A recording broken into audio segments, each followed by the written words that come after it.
So now we're at the fourth step of your onboarding, which is how do you get the magic of FabuLingua into your students' hands? Now, there's various ways to do that.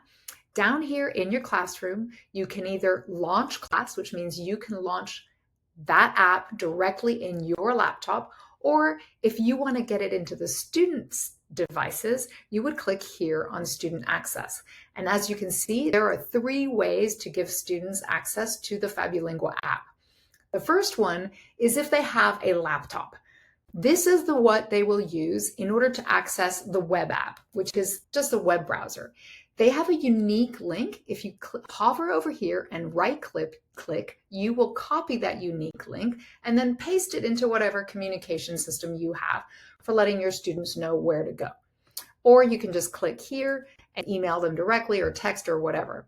That is for laptops and online access.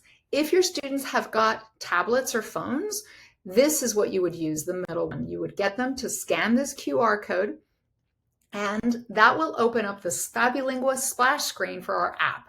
On the bottom right, there's a button that says class code. They click that, and then they would type in this class code right here. I'll show you where else to get the class code. This is unique to their class. It will pull up their classroom. So don't copy this one. Choose the one that is on your dashboard. And finally, the easiest way, of course, is through Clutter. So let's close out of here.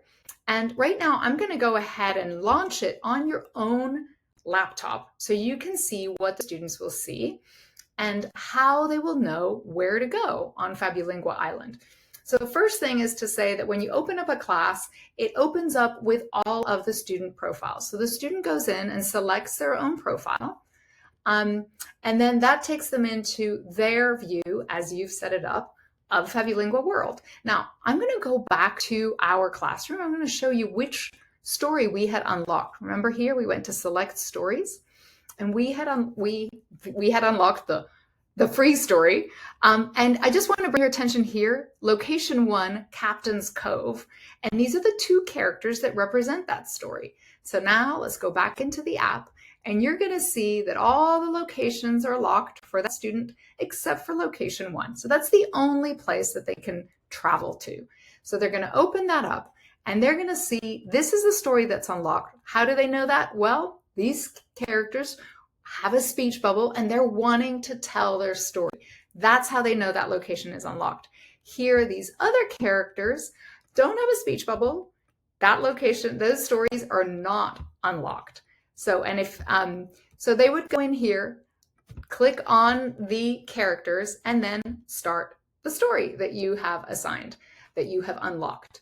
I am going to just come out of that, and I want to go back into my homepage to then tell you the third way in which you can view the app.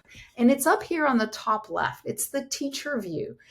This view is not for students. It will not be helpful for students. All the gaming, the rewards, the game loop, it's all unlocked. And so a lot of the motivation is gone. But it does show you all of our content very easily. So this is really for you teachers to get familiar with it. So if you come into the teacher view, everything is unlocked.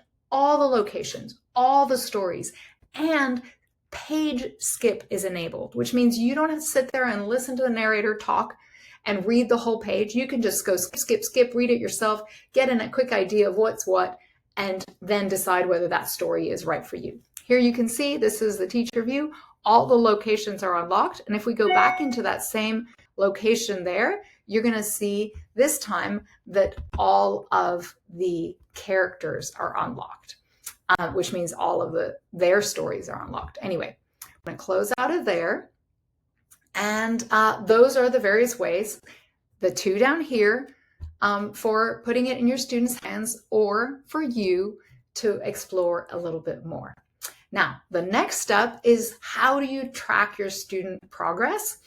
I'm going to put all the videos about that and about the learning path, the student experience. I'm going to put that all in professional development. So make sure you go down to professional development and check those videos out in order to get the most out of FabuLingua.